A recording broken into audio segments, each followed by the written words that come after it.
Jason Fanelli here, GamerNode.com, sitting with Dennis Lee of Bandai Namco Bandai. Which way is it? Namco Bandai, okay. To talk about Ni no Kuni, Wrath of the White Witch, the upcoming Level 5 Studio Ghibli collaboration. Now, for those not familiar with Ni no Kuni, can you give us a little background on the story? Yeah, so Ni no Kuni follows the story of a young boy named Oliver. And Oliver goes to this magical parallel world in order to try and save his mother. Of course, there's all kinds of different things that happen, but as he goes through this journey, he's going to meet these other people that will help him become a stronger wizard. If I go back for a second, let's talk a little bit about Drippy.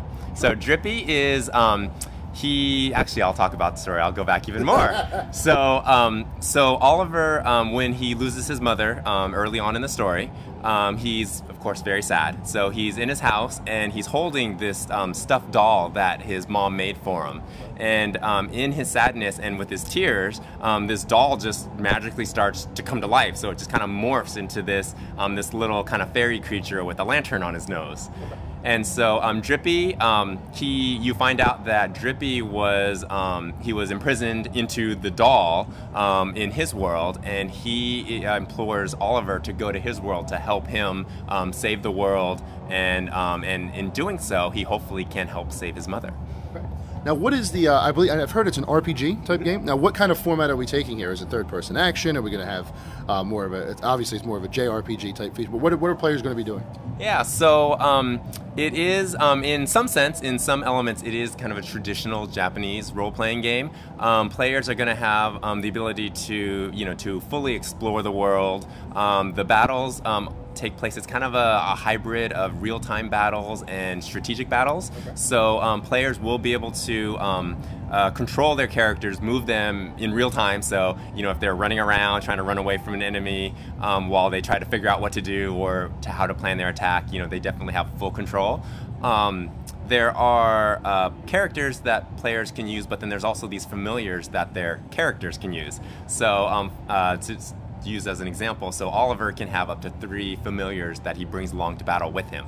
So you can control Oliver himself, so you could have him in battle, running around, casting spells, attacking, or you can decide that Oliver will then send a familiar to battle for him, and even though they will share the same hit point and magic point bar, you can control those familiars and then run around with them in real time, issue them commands, and at the same time, your other characters in your party, the computer will run through their AI and play with them. So everything's running all at once, and then you, as the player, can decide, okay, I want to control Esther, who's one of his companions. I want to control her right now, and then I want to switch over to Oliver, and then I want to switch over to this other character and cast a spell, and so you can kind of jump back and forth between everything, kind of on the fly. Okay, so there's a bit of a real-time strategy element to it, where you can go from unit to unit, decide what you want to do, and then move on to other ones.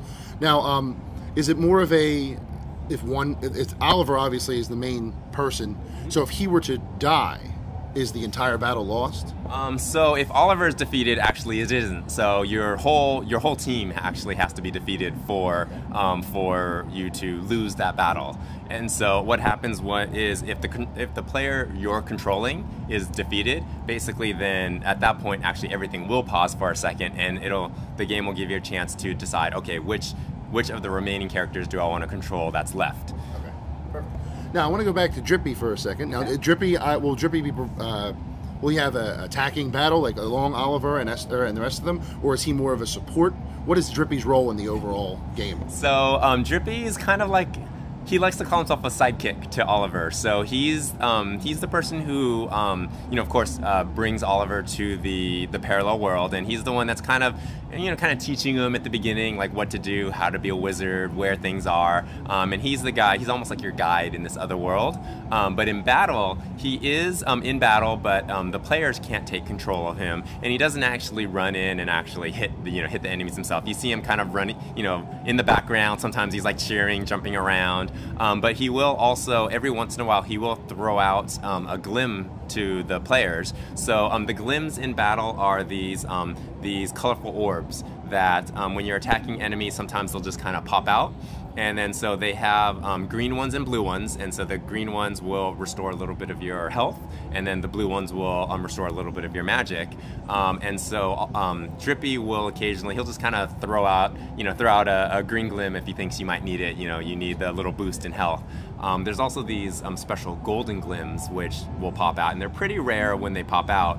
And when they do come out, whichever character picks it up, they're able to cast basically they're able to unleash their special ability. So for Oliver, it's a really powerful spell, much more powerful than most of the standard ones that he uses. Some other characters might have abilities that will heal the whole party, and all of the familiars actually have their own special abilities as well. Now, I'm sure a lot of fans of Studio Ghibli are looking at Ni no Kuni and being like, oh, this is great, I'd really like to experience this, but I haven't played a video game in my life. How is Level 5 and Studio Ghibli getting over that so that people who are fans of the movies can easily access this story too? Yeah, so Ni no Kuni is really, it's really story-based. So of course, just like a Studio Ghibli film, again, the story is one of the most important elements of the game. But what's nice about that is they want as many people as possible to be able to play this game and to have it be really accessible. So from a game design standpoint, they've created it so that if players are really casual gamers, or they're not really gamers at all, or if they're really young kids playing, there's on the map you can turn on hints to where there's a little star icon on the map that will always show the player exactly where to go next. So so the players will never really get lost running around. In addition, with the battle difficulty, the normal battle is kind of the traditional. Okay, if you're a role-playing gamer, you're gonna play on normal, and there might be a couple bosses that'll be difficult to you have to figure out the right strategy, or have the right speed as far as your reactions to be able to defeat certain bosses. But they have an easy mode, so that way while it is still very interactive and the players are still controlling everything, it's much easier, so that way even if you're not a great gamer, you can still make your way through and enjoy the story. Excellent. Now I'm about to get some hands-on time with Ni no Kuni. What part of the story will I be playing? What's going on there? Okay, so in the hands-on, there's two different sections that we provided here at the show. So one section that that you'll see is an area that's kind of pre-scripted. It is in the city of Hamlin. So Hamlin is, I'd say it's about a third of the way through the game, maybe a little bit less than that. And at that point, Oliver, his companion Esther, they've just met a new companion. His name is Swain, and they're looking for one of the great sages. And these great sages are going to essentially, they're looking for them to help Oliver become more powerful so that he can defeat Shadar, who's the big baddie evil guy right now. And Swain basically tells them, hey, I know where this great sage is. He's over in the city of Hamlin. So it's the first time they get to Hamlin, and Swain then kind of runs off on his own, and then it's left for Oliver and Esther to kind of explore that town. So in that area, you're gonna see, it's a pretty cool town. It's kind of an industrial city. All of the inhabitants are wearing pig armor, which, they don't know exactly why. It's kind of weird, but it's kind of cool. And in that area, as you explore the town, you're gonna see one of the Studio Ghibli animated cutscenes, and then there's gonna be a boss that you're gonna fight. And that boss is, it's a big pig tank, and the name of that boss is Poco Grosso. So again, the nod to the Studio Ghibli fans, they're spread all throughout the game. So if you're a fan of Studio Ghibli's works, you've watched all their movies, you're gonna find all these kind of nods to the work, whether it's the name of characters, it's the way characters are designed, an environment might feel like it came from a Studio Ghibli movie, even though technically it's not that environment. So there's gonna be a lot of things for those fans to appreciate when they find them. Excellent. The other demo is an area where basically we plop you into the world, into an area where Oliver first travels to the parallel world. And even though at that point of the game he wouldn't have any companions yet, but we give you Esther as a companion to walk around with him. And in that point, you have 10 minutes to just run around and do whatever you want. So there's a ship, which you don't get until way later in the game. You can jump in the ship and sail off and explore different areas. There's a town called Ding Dong Dell.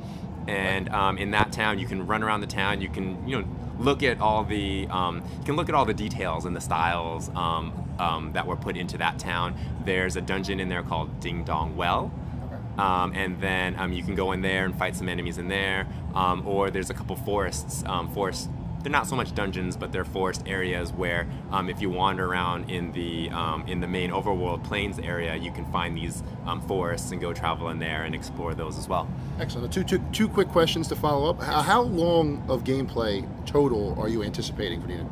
So playing through the game, if you focus mainly just on the story, and maybe there's a couple, you might get sidetracked, every little once in a while, but if you focus on the main story, the main story takes somewhere in that kind of like 32 to 40 hours. Okay. And then if you start to try and do a bunch of the helping the townspeople, doing a lot of the side missions, side quests, and also try to collect a lot of the familiars, then you really come into like a 50 to 80 plus hour game. Excellent. And then finally, do you have a launch date, release date set, or are you looking at a specific window?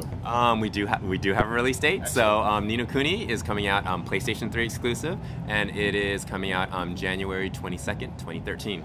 That's the day before my birthday. Just letting you all know. Dennis Lee with Namco Bandai. Ni no Kuni, January 22nd, 2013. Check it out.